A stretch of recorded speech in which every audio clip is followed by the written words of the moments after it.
So it's not even that we're talking about more music royalties, which is what this is ultimately going to be for you. As a music creator, an artist, a producer, this potentially means more money in your pocket, but it's a whole new stream of revenue. So we're going to talk about what this is. We have a big update today. The New York City Council passed a resolution to support higher pay for artists. So New York City Council is endorsing federal legislation, right, for new royalties, right? We know that there are billions of music royalties paid out every year. We saw that, what was it? In 2024, Spotify reported paying out 10 billion in music royalties. So there's a lot here. And if you're not getting paid right now, well, maybe this is a new way that you can get more of a piece of the pie. So look, there's this Living Wage for Musicians Act, and we're going to talk about how this can potentially help you. So where to start? If you need to collect all your music royalties, where you should be thinking is, well, I get paid once I release my music onto music platforms through my distributor. Okay, so Spotify and Apple Music, they all pay my distributor. Distributor pays me.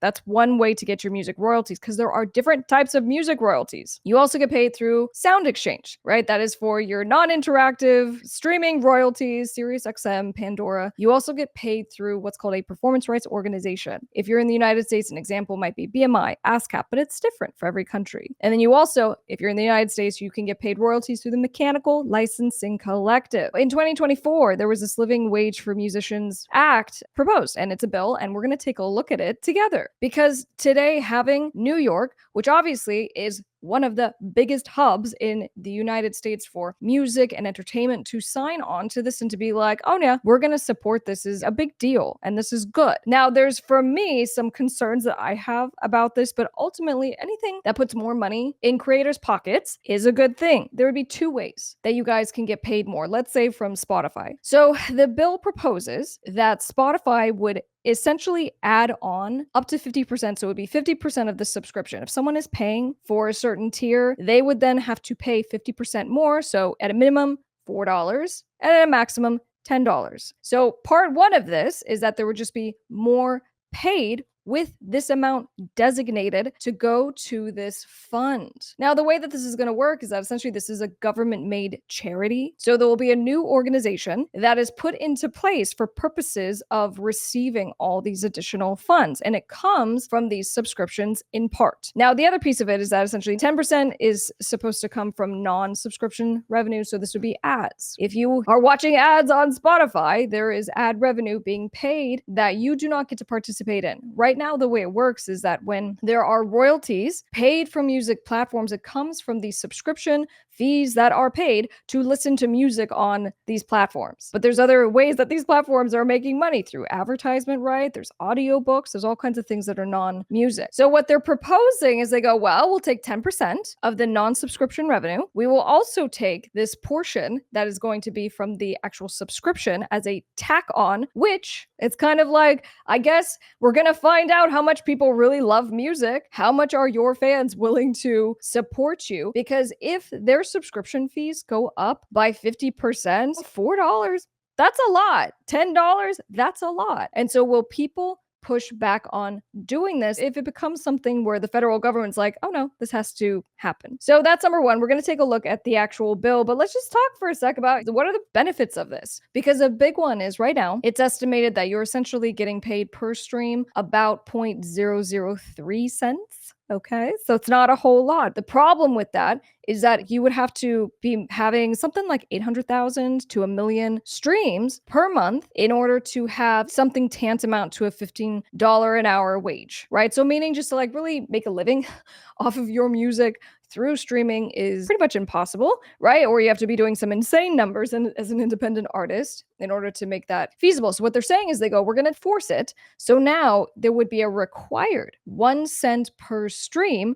assigned. Now, for me, I go, well, we know that Spotify wised up and they're like, we're going to do this whole threshold thing. We're going to follow suit like YouTube, because YouTube puts in a threshold. You only get paid if you get a certain number of subscribers and views and all this stuff. So Spotify did a similar thing, as you guys know, where now you're cut off, right, until you hit that 1,000 threshold. So one of my questions is, well, how's that going to work? Because again, we'll look at the bill together. So there's that. But another benefit is that the idea is to address inequity, right, in the streaming payout process. Because here's the thing, with this new charity, this new entity that would be set up by the government, it's now bypassing music distributors. That's really interesting to me because I go, a big part of the problem right now in the music business infrastructure for independent artists is that we have these kind of scummy music distributors who are taking advantage of you guys, and not just taking advantage of your royalties and taking their little cut and being like, oh, we're going to rip you out of your account and we're going to take your royalties, and we're even going to put that language literally in our contracts that you sign because you don't have a right to negotiate them. So we have our own problems with music distributors. So what's interesting to me is a huge plus on this is I go, well, there would be this separate revenue stream for this fund that would never have anything to do with music distributors. And I love that. All right. And so another one might be,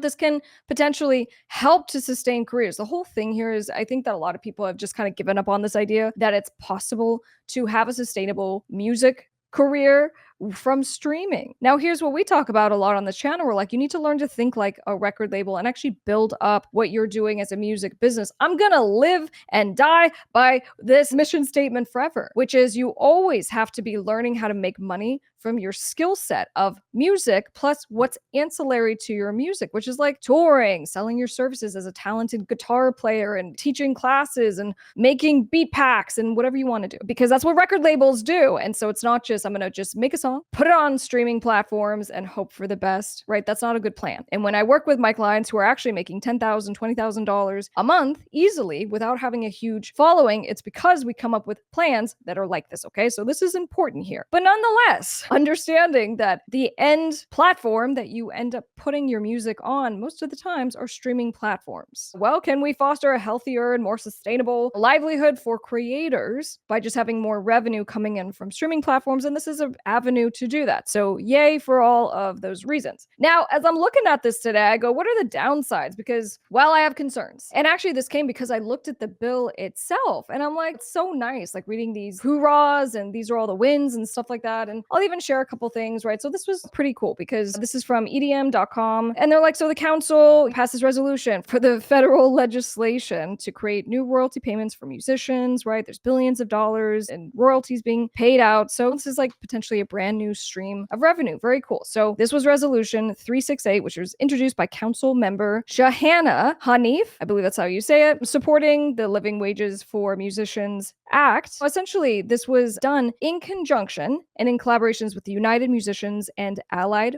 Workers. And in fact, let me share what they posted. All right, breaking resolution 368 passes. Thank you to Shahana, Hanif for sponsoring the resolution in support of the Living Wage for Musicians Act. And so they talked about the fact that they've been working on this since like 2020. And so this is a really big win because hopefully it's the first of many states to kind of come back and to support this. So that's amazing. And I love they posted a picture too. They passed my resolution 368 urging Congress to pass the Living Wage for Musicians Act. Okay, there we go. So then I kind of jumped into the actual bill itself and I go, well, how would it work for the money? This is where I get real frustrated, like even SoundExchange. At some point, SoundExchange decided to team up with the government and to designate that 5% of all of your streaming royalties will be put into a certain fund. It was the same kind of idea. We're going to put your money into a fund, and so that way it can be there for you to collect on later, and so that there's a way that we can get non-performing musicians, right, the background vocalists, the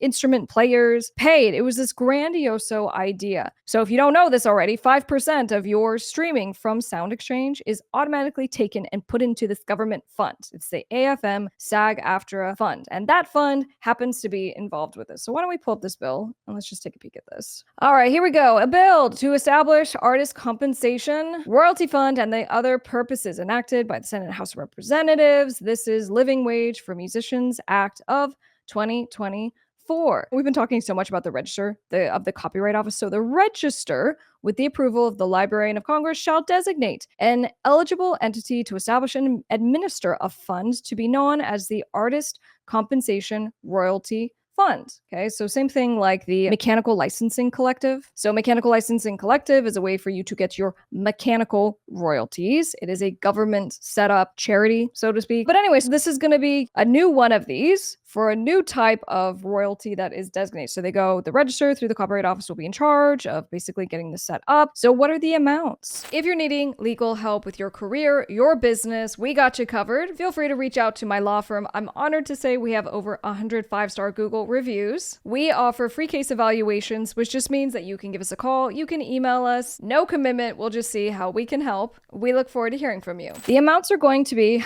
these two subparts. So the amounts collected by the service provider, like Spotify, in the prior calendar quarter, as well as 10% of any non-subscription revenues, right? So this is like ad revenue. So it's from the DSPs, digital service providers, and then any other services. So the fund administrator may receive other amounts, right? So this might be from state, federal, local government. All right, so allocations. The amounts in the fund shall be allocated as follows. 90% of such amounts shall be allocated for payments to eligible featured artists. And for clarity, a featured artist is going to be who is the principal main artist on the song. And this is important, guys, because this usurps. This is separate from any contracts that you might have, let's say, with a record label, with an investor, someone who is entitled to receive royalties on your behalf. This is a way that artists will get paid separate from. And that's kind of cool, right? So they go, when they say featured artist, they're saying if it's Taylor Swift is signed to Universal, okay? So there would be monies paid to her. There would be monies paid to you, right, as the featured artist. 90% will be allocated to the featured artist. 10% shall be allocated for payments to eligible non-featured artists. This is going to be like background performers, vocalists, musicians, payments from the fund.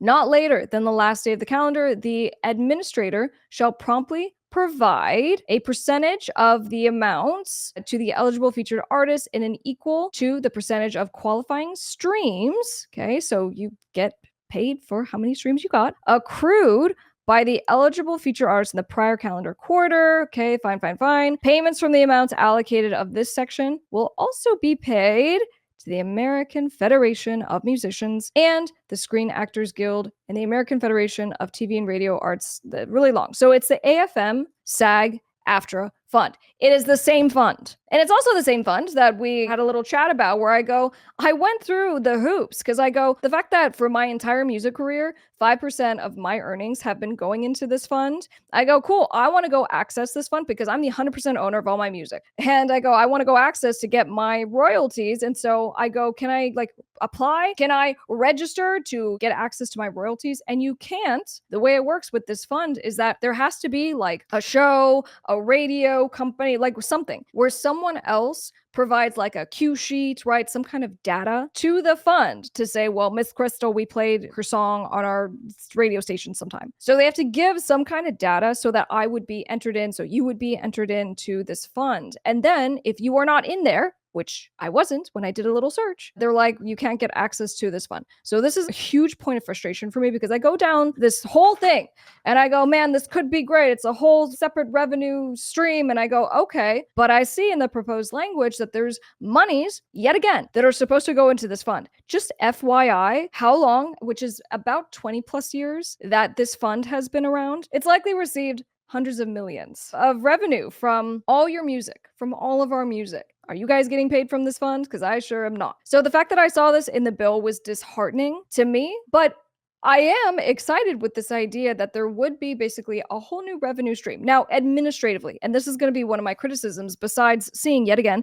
the AFM, SAG, AFTRA gatekeeping that happens with this fund, but having basically an amount of revenue that is coming in that is fully separate from the music distributors. They don't go through them. And so it would be something separate administratively now that you guys would need to do. The problem right now is that things are so complicated in the music business that most of you don't even know. There are different types of music royalties and you have to go and register with all these different platforms in order to collect, and you have to register correctly, and you need to have the correct ISRC number if you're going to go and register your stuff on SoundExchange. And so in attempting to create a remedy to have more royalties to you guys, I go, all right, well, great. There will be a new amount that maybe goes into this government entity, and then we will figure out whatever the process is to go and get registered and to hopefully collect those. And then whatever the process would be, whatever information you would have to provide in order to get access. Because again, I go back to this fund and that there is a literal impediment in how this government set up this fund in the first place. So I want that addressed, and I want to make sure that this makes it to the right people who are